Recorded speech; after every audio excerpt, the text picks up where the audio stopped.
प्यारे बच्चों नमस्कार। मैं अंजू भाटिया आपकी मैथ्स की क्लास में आप सबका स्वागत करती हूँ। आज की क्लास हमारी टेंजेंट एंड नॉर्मल्स पे ही आधारित होगी। इससे पहले हम 2 क्लासेस कर चुके हैं टेंजेंट एंड नॉर्मल की। हमने अब पहली क्लास में सीखा कि कैसे हम टेंजेंट एंड नॉर्मल की इक्वेशन निकालते हैं पॉइंट और स्लोप की मदद से, और दूसरी क्लास में हमने सीखा कि कैसे हमें क्वेश्चन में डिफरेंट सिचुएशंस दी होती हैं स्लोप्स के बारे में, और हम उन सिचुएशंस को यूज कर पॉइंट निकालते हैं और फिर उस पॉइंट और स्लोप की मदद से हम इक्वेशन निकाल सकते हैं। आज की क्लास में बच्चों मैंने कुछ क्वेश्चन चुने हैं। ये ऐसे क्वेश्चन हैं, ये इंपॉर्टेंट क्वेश्चन है सीबीएसई पॉइंट ऑफ व्यू से, प्लस इन क्वेश्चंस में हमारी पुरानी नॉलेज अप्लाई हो रही है। जो टेंजेंट एंड नॉर्मल की हमने चीजें सीखी हैं, नॉलेज सीखी है, वो हम अप्लाई कर रहे हैं। तो हम इन क्वेश्चंस को करते हैं। अगर हम ये क्वेश्चन अच्छी तरह कर लें तो इनसे छोटे क्वेश्चन तो हमें अपने आप आ जाएंगे। तो लेट अस स्टार्ट। ये मैंने 6.3 एनसीईआरटी में से ही क्वेश्चन चुने हैं। पहला क्वेश्चन ये है, क्वेश्चन नंबर 15 है 6.3 का। Find the equation of tangent to the curve. Find the equation of tangent. Question वही है, equation of tangent निकालनी है। To the curve this, which is parallel to line this and which is perpendicular to line this. हमारा जो tangent है, question का हमेशा बच्चों मैं आपको एक बात बोलती हूँ कि पहले क्वेश्चन का मीनिंग जरूर समझो, क्योंकि जो हमारा आंसर के स्टेप्स हैं वो क्वेश्चन में से ही बॉर्न होंगे, वो अलग से नहीं आएंगे। हमारी नॉलेज और जो क्वेश्चन में हमको गिवन है उनको हम मिलाएंगे तो आंसर बनेगा। तो हमें पहले क्वेश्चन में क्या गिवन है ये देखते हैं। हमें गिवन है ये हमारा कर्व है, ये वाला ये हमारा कर्व है, ठीक है। और ये कर्व की टेंजेंट की इक्वेशन हमें निकालनी है। बस जैसे इक्वेशन ऑफ टेंजेंट आ जाए आपके दिमाग में एक घंटी बज जानी चाहिए कि टेंजेंट की इक्वेशन लिखनी है तो एक पॉइंट चाहिए और एक स्लोप चाहिए, ठीक है। और हमें ये दिया हुआ है कि हमारा टेंजेंट इस लाइन के पैरेलल है। ऐसा क्वेश्चन हम लास्ट क्लास में कर चुके हैं पॉइंट निकालने के लिए। बस वो पॉइंट निकालना है और आगे स्लोप निकाल के इक्वेशन निकालनी है। तो हम सीखते हैं कि कैसे करना है इसको।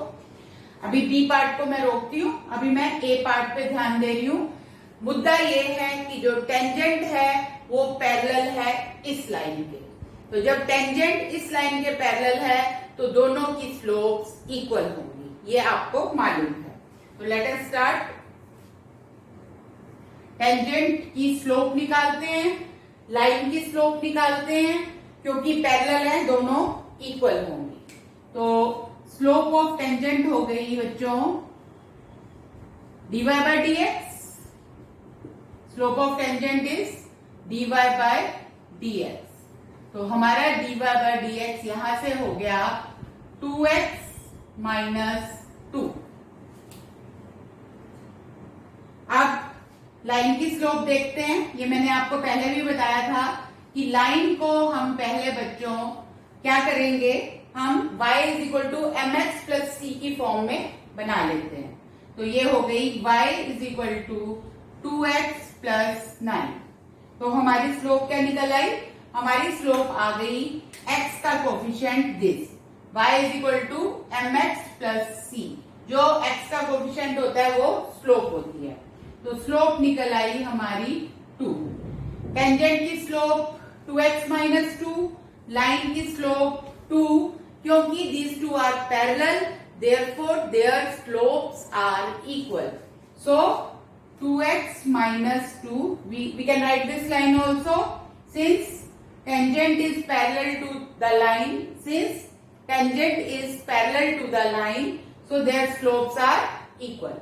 So 2x minus 2 is equal to 2. इसको solve किया तो 2x is 4, x becomes 2. x की वैल्यू आ गई 2। अब हमको अच्छी तरह पता है हमें क्या करना है। x की वैल्यू आ गई तो y की वैल्यू निकालते हैं। y की वैल्यू कहां से मिलेगी, यहां से। तो y इज इक्वल टू, यहाँ पे आप x की जगह 2 लगा दें, 2 का स्क्वायर 2 इंटू 2 प्लस 7, ये कट गया। y की वैल्यू आ गई 7। तो बच्चों हमारा जो पॉइंट है वो आ गया x2 y7, x2 y7। तो पॉइंट आ गया 2 और 7। अब हमें स्लोप चाहिए। स्लोप क्या थी? ये 2x माइनस 2। तो dy बाई dx में आप x को 2 और y को 7 लगा दें। y की जरूरत नहीं है ही नहीं y, तो बस x को 2 लगा दें। जो पॉइंट है वही तो लगाते हैं। तो ये हो गया 2 इंटू 2 माइनस 2, तो 4 माइनस 2 यानी कि 2। तो हमारी स्लोप आ गई बच्चों 2। अब मैं 1 मिनट पे यहाँ पे कुछ आपको समझाना चाहूंगी। मैं ये समझाना चाहूंगी बच्चों, आप में से कुछ के मन में भी ये विचार आ रहा होगा कि मैडम स्लोप तो 2 ये हमें दी हुई थी। बिल्कुल ठीक बात है, ये हमको दी हुई थी। हमें क्या दिया हुआ था क्वेश्चन में कि हमारे टेंजेंट की स्लोप इस लाइन की स्लोप के पैरेलल, मतलब इक्वेशन पैरेलल है, लाइन पैरेलल है, तो हमारी टेंजेंट की स्लोप और ये वाली लाइन की स्लोप इक्वल होगी। तो आप चाहते तो यहां से भी ले सकते थे, अगर आपको ये कॉन्सेप्ट बिल्कुल क्लियर है तो। और अगर जरा सी भी कंफ्यूजन लगती है तो सबसे आसान तरीका, आप dy बाई dx ये है ना आपकी टेंजेंट की स्लोप, तो आप जो अभी तक तरीका सीखते आए हैं, यहाँ पर आप x की वैल्यू लगा दो तो स्लोप निकल आएगी। तो ये आपके पास चॉइस है, चाहे आप ऐसा कर लो चाहे वैसे, जो दी हुई है वो ले लो। तो आगे बढ़े।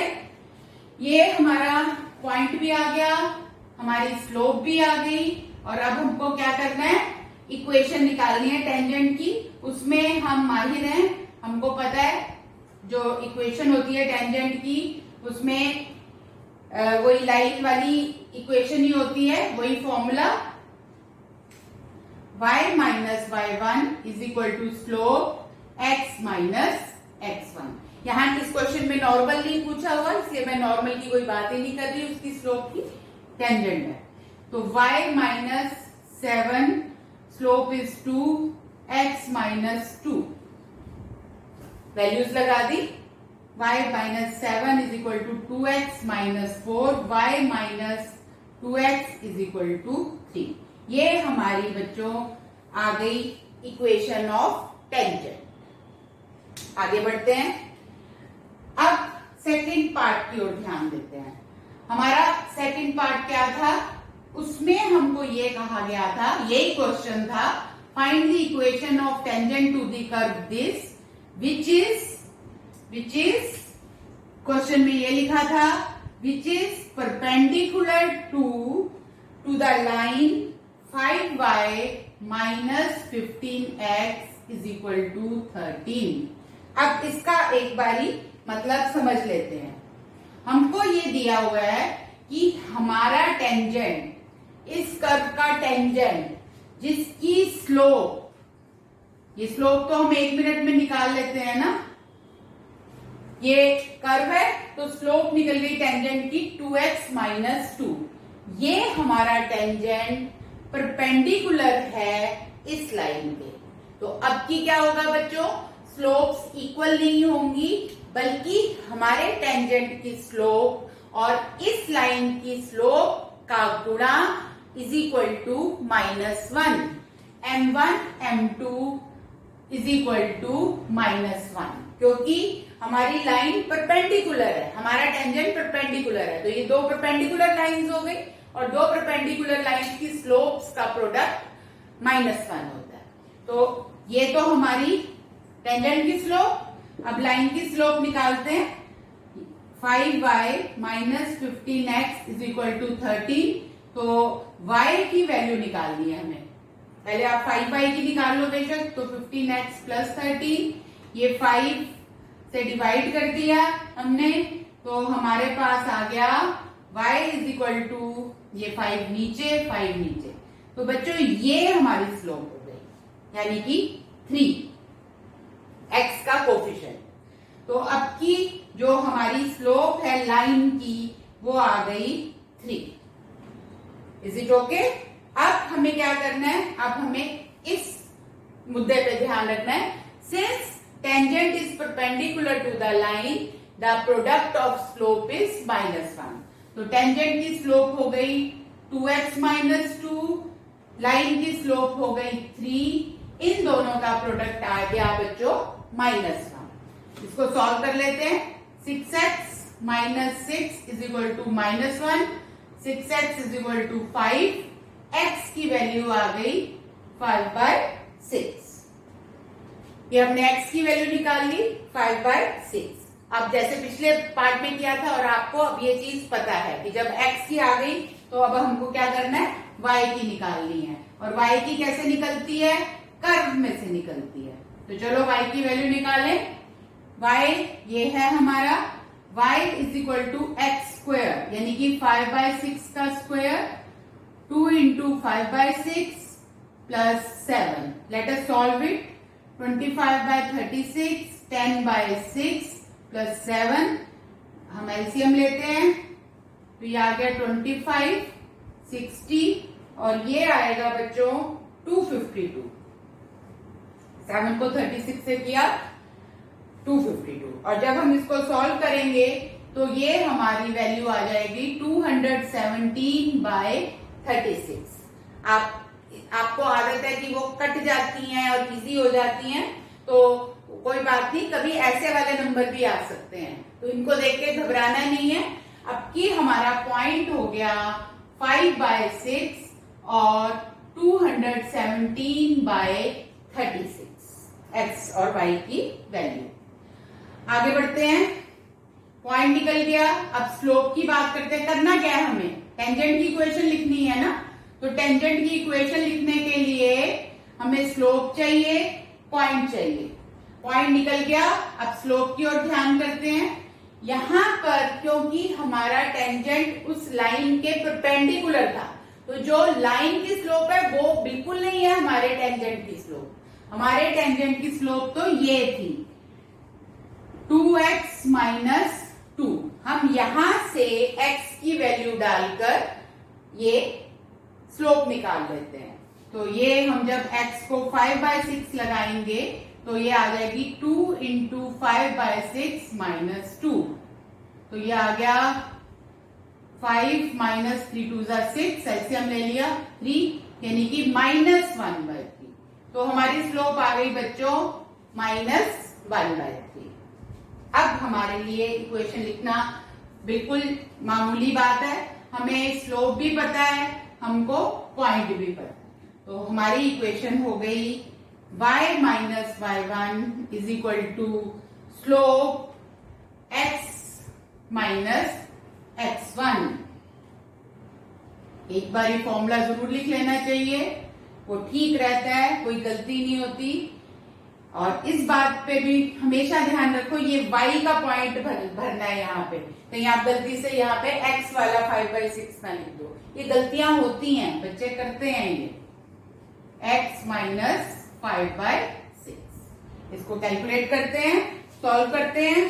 तो हमारा ये हो गया, इसको अगर हम एलसीएम लें तो 36y - 217, और इस 36 को मैं यहां ले गई और यहाँ पे ये आ गया 6x - 5/6।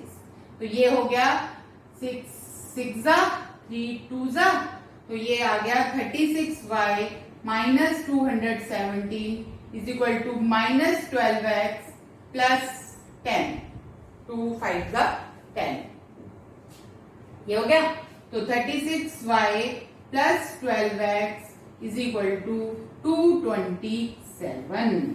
तो आपने देखा इस कर्व की हमने दो टेंजेंट की इक्वेशन निकाली। हमने दो पार्ट्स दिए हुए थे, एक में टेंजेंट पैरेलल था एक लाइन के, तो वो दूसरा आंसर आया, और एक में जो टेंजेंट था वो परपेंडिकुलर था एक लाइन के, तो ये आंसर आया।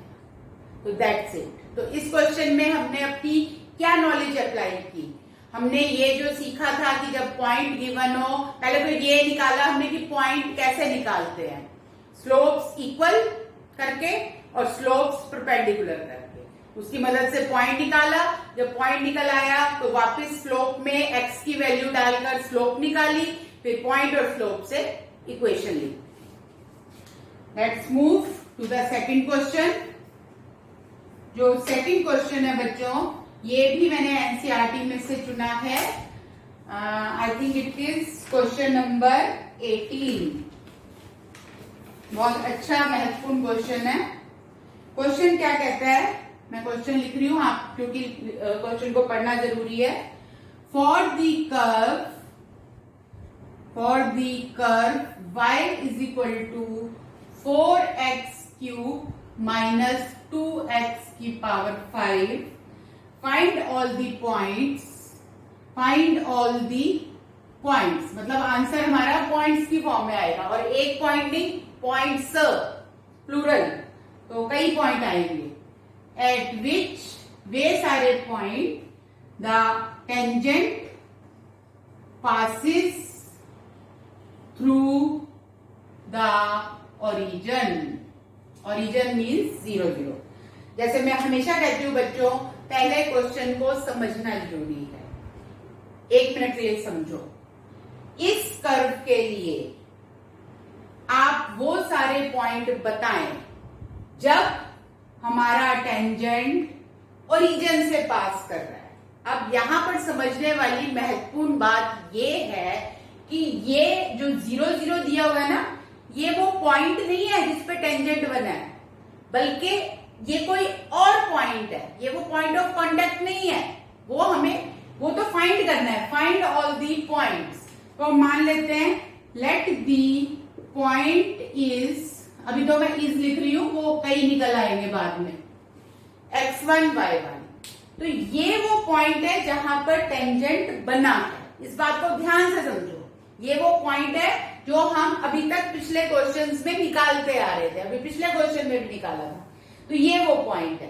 पर आगे ये दिया हुआ है कि जो आप टेंजेंट की इक्वेशन बनाओगे ना, जो टेंजेंट बनाओगे, वो टेंजेंट ओरिजिन से पास करता है। जैसे हम करते नहीं थे कि ये लाइन ओरिजिन से पास करती है, तो x और y को हम 0 0 रख के उसकी वैल्यू निकाल देते थे, ऐसे हमने किया हुआ है। तो वो करना है इसमें।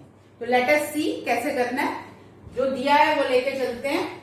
लेट द पॉइंट इज, कौन सा है ये जो हमसे पूछा गया है, वो हमने मान लिया कि x1 y1 है। तो अब हमारी पूरी शक्ति लगेगी x1 y1 की वैल्यू निकालने में। अब क्योंकि ये पॉइंट कर्व पे होता है और टेंजेंट पे भी होता है, तो हम पहले इसको कर्व में बिठा देते हैं। याद करो हमारी जो सेकंड वीडियो क्लास में हमने यही चीजें करी थी। तो ये पॉइंट हमने कर्व में बिठा दिया, तो हमारा कर्व बन गया y1, मतलब ये पॉइंट हमने कर्व में लगा दिया, तो ये कुछ ऐसा बन गया। इसको बना के रख लेते हैं। अब हम स्लोप निकालते हैं, क्योंकि ये सब हम क्यों कर रहे हैं, टेंजेंट की इक्वेशन निकालने के लिए। टेंजेंट की इक्वेशन निकालेंगे और फिर उसको ओरिजिन से पास करा देंगे। ऐसे ही कहा है उसने। अब टेंजेंट की इक्वेशन लिखने के लिए एक पॉइंट चाहिए होता है, एक स्लोप चाहिए होती है। पॉइंट तो ये हो गया, स्लोप अभी निकाल लेते हैं। तो स्लोप हो गई dy बाय dx, यानी कि 12x² माइनस 10x⁴ स्लोप निकाल ली dy बाय dx करके। और ये स्लोप को हम x1 y1 से पास करा देते हैं। ऐसे ही करते हैं हमेशा, वैल्यू निकालते हैं। तो अब की वैल्यू नंबर में नहीं है, x1 y1 की फॉर्म में, कोई बात नहीं। यहाँ x की जगह हम x1 लगा देते हैं, तो हमारी स्लोप आ गई बच्चों ये हमारी स्लोप हो गई।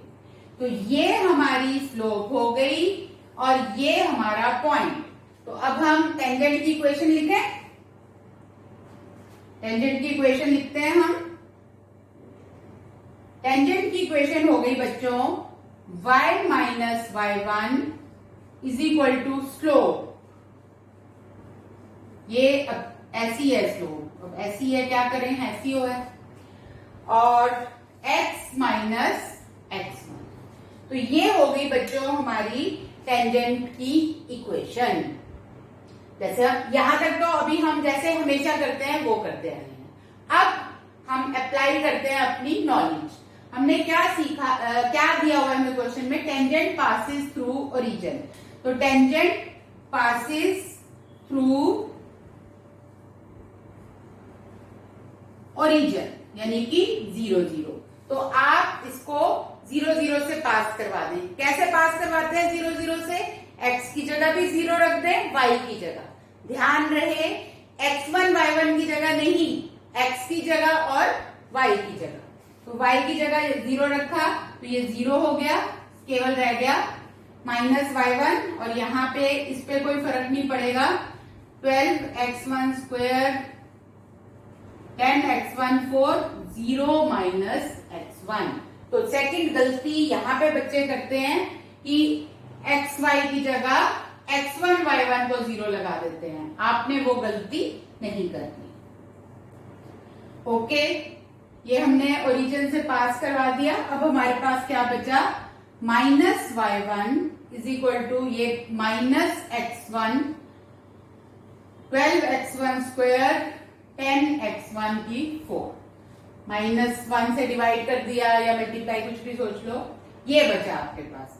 अब क्या करना है बच्चों, आपने ये सब हम क्यों करते हैं, पॉइंट निकालने के लिए, स्लोप्स इक्वल या जो भी सिचुएशन दी हुई है वो इक्वल। तो यहां पर अब हमने हमारा मतलब है कि हमें x1 और y1 की वैल्यू मिले। तो अब दो वेरिएबल है, x1 भी और y1 भी, तो दो इक्वेशन होंगे तभी मिलेगी ना वैल्यू। तो एक इक्वेशन तो ये रही और दूसरी कौन सी, वही जो मैं मिटा चुकी हूं। दूसरी वो थी जब हमने कर्व को यहाँ पर क्या लगाया था, कर्व में यहाँ x1 y1 लगाया था, 4x1 क्यूब -2x1 5। तो ये हमारी वो वाली इक्वेशन, ये मैंने लिखा था और अब मैंने मिटा दिया। तो ये कर्व में वो जब पॉइंट लगाया था, ये वो वाली इक्वेशन। तो y1 is this and y1 is this, दोनों को इक्वल कर देते हैं y1 को एलिमिनेट करके। तो 4x1 क्यूब -2x1 5 और यहाँ x1 12x1 स्क्वायर 10x1 4। इसको भी मल्टीप्लाई किया और मल्टीप्लाई करने के बाद साथ के साथ क्या कर लेते हैं, 1 मिनट, 12x1 क्यूब 10x1 5। अब इनको सॉल्व कर लेते हैं, एक साइड पे ले आते हैं। तो 4 में से 12 गया, -8x1 क्यूब, ये भी x1 क्यूब है, ये भी x1 क्यूब, आपस में सॉल्व हो गए। और ये -2x1 5, ये इधर आके प्लस हो जाएगा। तो 10 में से 2 गया, 8x1 की 5 इक्वल टू 0। आपने देखा पूरी इक्वेशन में अब x है, कहीं भी y नहीं है, x1 है। तो हम यहाँ पर कैसे सॉल्व कर सकते हैं, x1 क्यूब को कॉमन लिया, -1 प्लस x1 स्क्वायर इज 0। तो इस तरह से हमें बड़े आराम से x1 की 3 वैल्यूज मिल गई। एक तो 0, और जब आप इसको इक्वल करेंगे x1 square is equal to 1, x1 is equal to +1 and -1। तो x1 की 3 वैल्यूज आ गई बच्चों, 0, 1 एंड -1। और अब x1 की ये वैल्यूज वापस हम y1 वाली इक्वेशन में लगाकर y1 निकाल देते हैं। तीन बारी करना पड़ेगा, एक बारी x1 को 0, एक बारी x1 को 1 और एक बारी x1 को -1। इक्वेशन वही वाली, कर्व वाली, y1 is equal to 4x1 cube -2x1 5। x1 को 0 लगाएं इसमें, ये 0 ये 0, 4 0 का क्यूब, 2 0 का क्यूब, तो ये आ गया हमारा अल्टीमेटली 0। तो हमारा पहला पॉइंट आ गया 0 0। उसने कहा था ना पॉइंट्स, तो 3 आएंगे, देखते हैं। नेक्स्ट, x1 इज 1, y1 में लगाया तो ये हो जाएगा 4 1 का क्यूब, 2 1 का 5, तो 4 -2 यानी कि 2। तो नेक्स्ट पॉइंट आ गया हमारा 1 और 2। और जब हम x1 को -1 लगाएंगे तो y1 आ जाएगा 4 इस तरह से, तो -4 + 2 -2। तो हमारा अगला पॉइंट आ गया -1 -2। तो हमारा आंसर क्या हो गया बच्चों, ये 3 पॉइंट्स हो गए, 0 0 1 2 -1 -2। तो ये क्वेश्चन इस एक्सरसाइज के बाकी क्वेश्चन से थोड़ा सा अलग है, इसलिए मैंने ये कराना आपको जरूरी समझा। क्या अलग है? वही अलग है कि भाई इट पासेस थ्रू ओरिजिन। बाकी इक्वेशन टेंजेंट की लिखनी तो अब आपको आती है। इसी तरह इस एक्सरसाइज का 6.3 का 23rd क्वेश्चन है। ये कुछ ऐसे हम क्वेश्चन तो देखो सारे इंपॉर्टेंट होते हैं, सारों की अपनी वैल्यू है, लेकिन कभी कभी जैसे हमें भी कोई कहता है कि अच्छा चलो मुझे मान लो आपको टेस्ट देना है, तो लगता है कि चलो ये वाले क्वेश्चन तो जरूर दे, क्योंकि एक क्वेश्चन के अंदर इसमें कई चीजें आ जाती हैं। तो चलो बच्चे की हम ये भी चेक कर लेंगे, ये भी और ये भी, तो एक क्वेश्चन में सब कुछ आ जाता है, इसलिए हम इनको अच्छे वाले क्वेश्चन मानते हैं। बाकी क्वेश्चन तो सारे अच्छे हैं। तो ये क्वेश्चन क्या है बेटे? 23rd question, prove that curves, दो कर्व है इसमें, x is equal to Y square and X Y is equal to K. ये दो कर्व्स हैं, cut at right angles. Right angle तो पता ही है 90 डिग्री पे।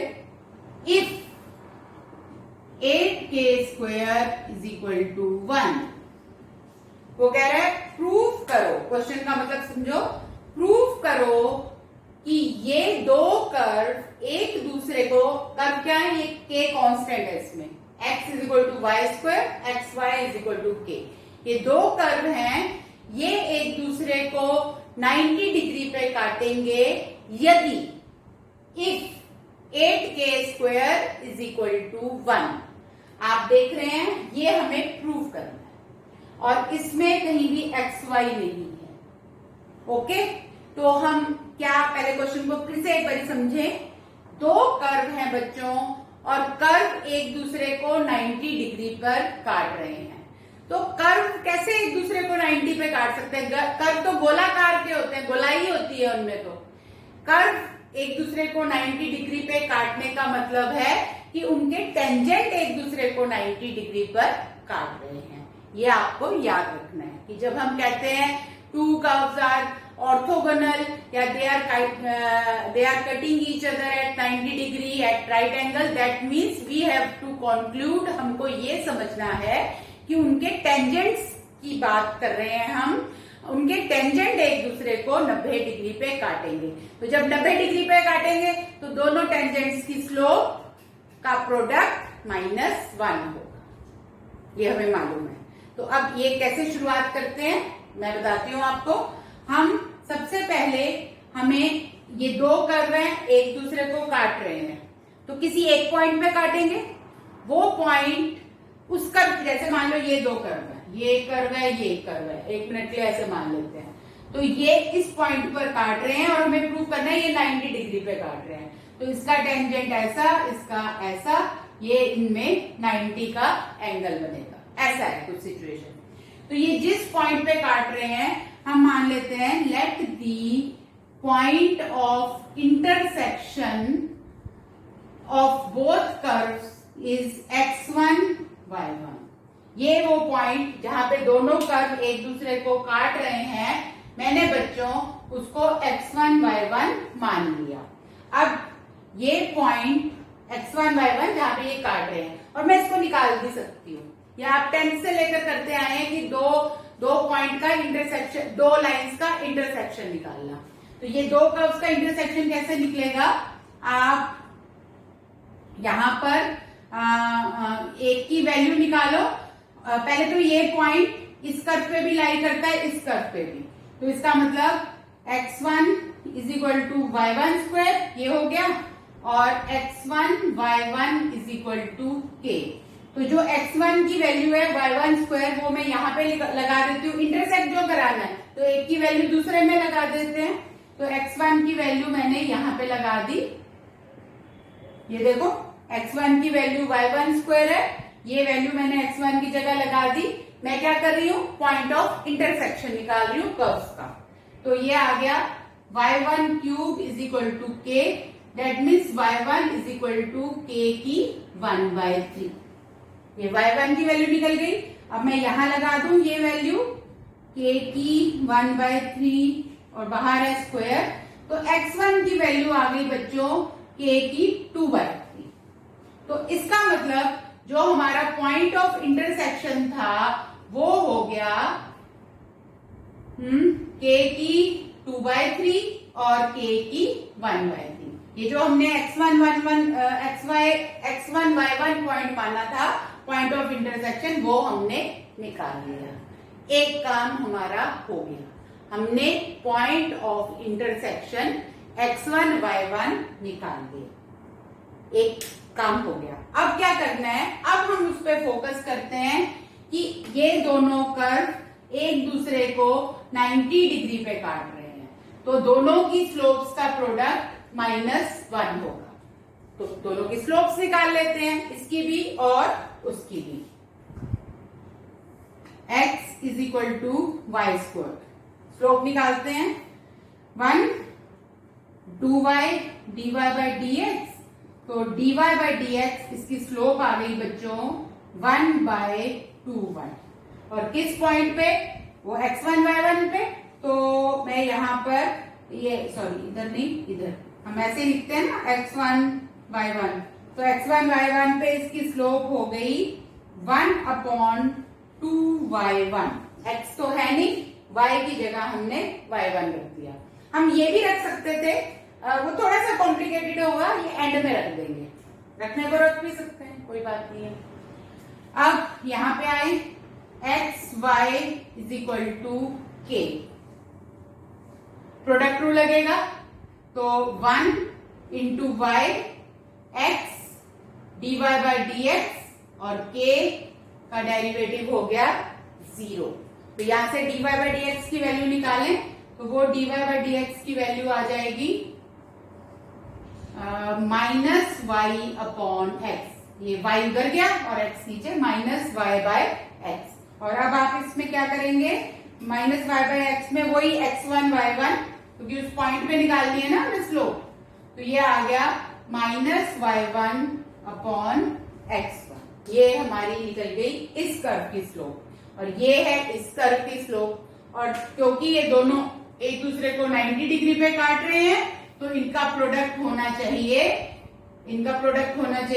-1। तो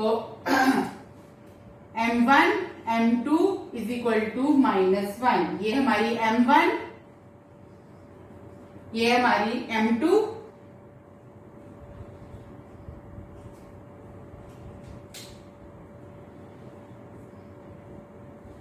इज इक्वल टू -1। आप देख रहे हैं, बिल्कुल मैं तरीके से चलती आई, जो कहा उसने वो कर दिया। अब y1 से y1 कट गया, ये माइनस से माइनस कट गया, तो हमारे पास रह गया 1/2x1 इज इक्वल टू 1। बस तो अब हम इसमें x1 की वैल्यू लगा देंगे, ये वाली, और हमको प्रूफ क्या करना है, 8k² इज इक्वल टू 1। उसमें कहीं भी xy का जिक्र नहीं है, तो यहाँ x1 की जगह हम k की पावर 2/3 लगा देते हैं। तो 1/2 टाइम्स k की 2/3 इज इक्वल टू 1। अब इसको मैं उस साइड ले जाती हूँ, तो 1 इज इक्वल टू 2k की 2/3, ऐसे हो गया। अब इसको बनाना है, ये आपको क्या लगता है क्या करना चाहिए, स्क्वायर या क्यूब? क्यूब, क्योंकि ये 3 हटाना है ना, इसलिए तो क्यूब करते हैं। तो 1 का cube is equal to 2k की 2/3 का क्यूब। तो हमको क्या मिल जाएगा बेटे, क्यूब करके हमको मिल जाएगा 1 का क्यूब इज 1, 2 का क्यूब इज 8, और यहां पर क्या होगा, k की 2/3 और बाहर 3, तो 3 से 3 कट गया, ये हमारा आ जाएगा k²। तो हो गया proof, 1 is equal to 8k²। तो ठीक है बच्चों, आज की क्लास में हमने कुछ क्वेश्चंस किए, आप इनको दोबारा करें, अच्छी सी प्रैक्टिस करें। और अब मुझे लगता है कि जो हमारी एनसीईआरटी 6.3 में टेंजेंट एंड नॉर्मल के जितने क्वेश्चंस हैं आप कर पाएंगे, उनसे रिलेटेड और क्वेश्चन भी करिए। और अगर आपको कोई समस्या होती है तो प्लीज कमेंट बॉक्स में लिखिए, मैं उसको सॉल्व करके आपको समझाऊंगी। थैंक्स, ऑल द बेस्ट, खूब पढ़ाई करो।